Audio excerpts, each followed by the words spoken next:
All right, we are here with the number 3 ranked UFC welterweight, Leon Rocky Edwards. Leon, I trust everything's good. How are the preparations going? Preparation is going good. We're kind of tailing it down now.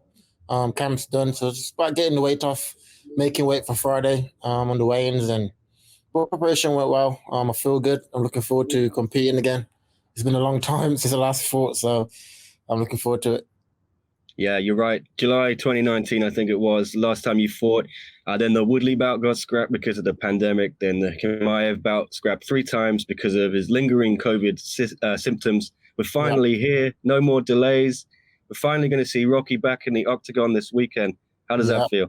It feels amazing, man. It's been a long, stressful year and a half. Lots of ups and downs. A lot of cancellations, like you said.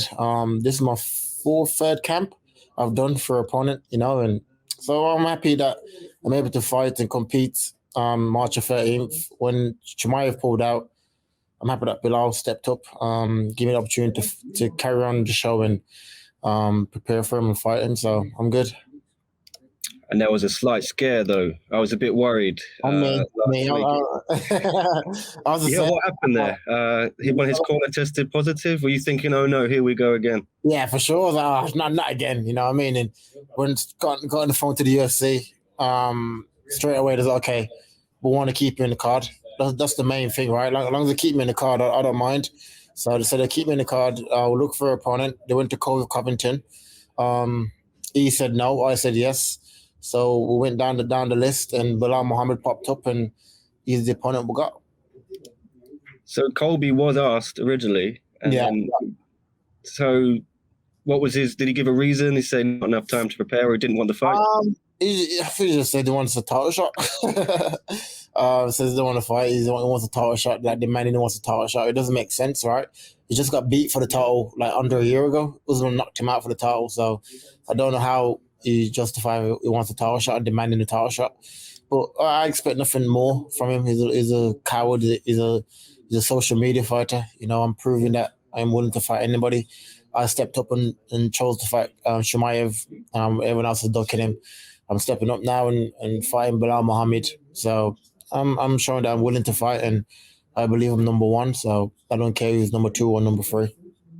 Yeah, where does a victory over Belal leave you? He's obviously much lower ranked.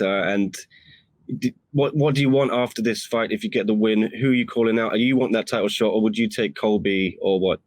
After being Belal Muhammad, I believe I deserve a title shot. That'd be 9 wins in a row. That's the third most in the promotion history, So I believe I deserve a title shot. I've worked my way back up the hard way. Nothing handed to me, and I believe I should have a title shot. But I know they're saying they want to do Usman and Masvidal again for September or August, they're saying. So if they do that, then I'll look to fight someone else. I'm not looking to sit out again for another year and wait for another opponent and do all this again, So I want to be active this year. Three times this year will be good. So we'll see. Yeah, I mean, if that is going to happen, Usman Masvidal, and then Colby doesn't want to fight you, is there anyone else you can think of who you would take on? I don't know. I'm focused on Belal Muhammad at the moment. So after that, I'll have a look. I'll talk to the UFC. I'll see you go from there. Like this fight for me in the weekend, this is my title fight. It means everything to me. If I go out there and lose to this man, then all these talks about big fights go away, right? So I'm focused fully on Belal Muhammad. And after that, I'll talk to the UFC and go from there. Are you a little frustrated as well, the way you've seen Gilbert Burns and Colby Covington got these huge statement wins over Tyron Woodley, and Burns got a title shot off the back of that? That was meant to be you a year ago. If you'd have gone and put that performance in against Tyron, you would have probably had a title shot by now. Yeah, exactly. But shoulda, coulda, woulda, right? The pandemic hit, the whole world shut down, and is what it is. Shoulda, coulda, woulda. Now we're here. I'm refocused. I'm ready to go again. So it's all good. Yeah, and you've obviously been preparing for Khamzat for a while, for months. Is there a danger Belal could capitalize on the short notice element, or have you had enough time to analyze him and come up with that new plan? It's the same for him, though. It's still short notice for him as well. So I think it's better for me because the similar styles, right? Khamzat was a wrestler. Belal was kind of a wrestler. So all all the top guys are similar opponents, then come and do the same thing, and so you can swap one in, put one in, and they're probably the same around game plan.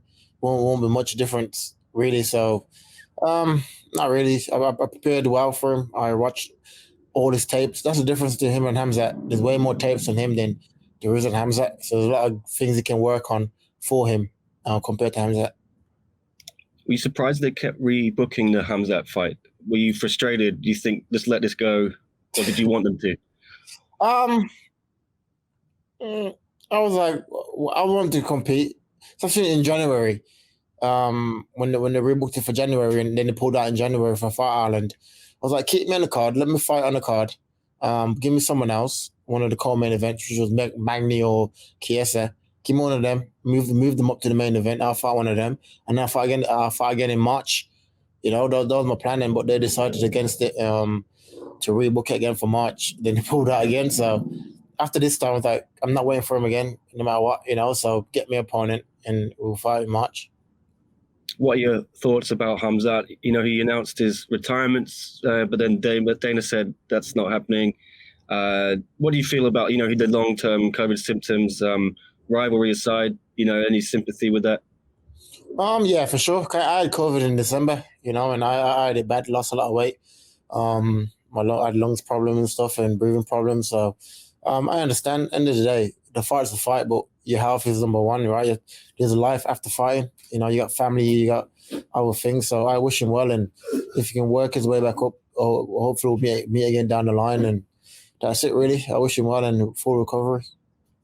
Now, Aljamain Sterling became the first Jamaican UFC champion last weekend. Yeah, as a fellow Jamaican, how proud were you to see it? I was very proud to see it, and I wish it was me, but it is what it is. It did well, and hopefully he can get his rematch and win it the way he wants to win it. I know it was a DQ, and nobody really wants to win a battle like that. So hopefully he can get back in there and win the fight how he wants to win it and celebrate it properly with no backlash. Yeah, a lot of people talking about it, a lot of controversy. What was your take on the whole situation? A lot of people say he was faking it and all that rubbish. I don't know. Yeah. I had the same situation happen to me. That's my first loss as well. I fought a guy called Delroy before the UFC, and it was the same exact thing. It was coming up, I threw the knee. It was the third round, the last round. I was winning the fight. I threw the knee, and he just basically said I knocked him out, rolling around on the floor and stuff. And so I can't understand the situation, but I don't know. It's hard, right? I know everyone's saying, "Oh, he's faking it," but if it's genuinely hurt and it looks like he was hurt, then you can't carry on. Like I said, health is number one, and that's it, really. That's it. I don't know. Yeah, and I've got to give a shout out. My podcast co-host is also Jamaican, and he says his cousin is your neighbor in Wolverhampton, Benjamin Bailey. So I've got to just mention that. He'll kill me otherwise. But shout him out, man. His family will all be really happy with that. But I think Jamaica can embrace MMA the way, it's the smallest country, I think, ever to have a world champion now in the UFC. Yeah. Can it explode there? I believe so. Hopefully, I'd love to do something to help it grow in Jamaica. I know my family in Jamaica watches it a lot, obviously, because of me and my brother Fabian. So I would love to do some kind of probably like a charity thing or something, like build a gym out there or something to give back and show them MMA as a path and as a way, So hopefully, I believe so. As far as like genetics go and athletics, Jamaica's got it, so just about put it in the right direction and showing them how to do it. Yeah, my co-host Chris was telling me that it wasn't major news in Jamaica, but maybe because this guy Carter had broken all the Usain Bolt's records on that same weekend, I think. Yeah. Yeah. Did you see the coverage? Was it bigger than you thought it would be or smaller? What, Aljamain? Yeah, just like, do you think it made a big splash there, or should it have been a bigger? Not from what I heard. I think it should have been bigger. I think what makes it bad as well, I don't think he was born in Jamaica, Aljamain. I think he was born in the US, right? But his parents are Jamaican, from what I gathered. So that's probably what it is as well. For Jamaican likes, when you're born in Jamaica, you know what I mean? You probably move from Jamaica and then achieve something, then it's probably different. But I don't think it was a big of a splash, but it should have been. Like I said, it was the first one from Jamaican parents that achieved that goal, and congrats to him. Yeah, but so if you win this title, you think it's going to be 10 times bigger? I believe so. All my family's still in Jamaica. I was born in Jamaica. I've been back to Jamaica many times, so I believe so. I'd love to do like a world tour, like go to Jamaica and do a tour in Jamaica with the bout. And like I said, I want to start a charity in Jamaica to do MMA. So I believe so. All right. Well, Leon Edwards, thank you so much for talking to me. I know you probably got a bunch of other interviews to do, so I'll get out of here. But appreciate it, and good luck for the fight. Fingers crossed, nothing happens. You know, bro, my fingers are crossed, man. My fingers, my toes, everything. I'm praying nothing happens, man. So God's willing. Me too, man. Thank you again, and all the best. See you later, bro.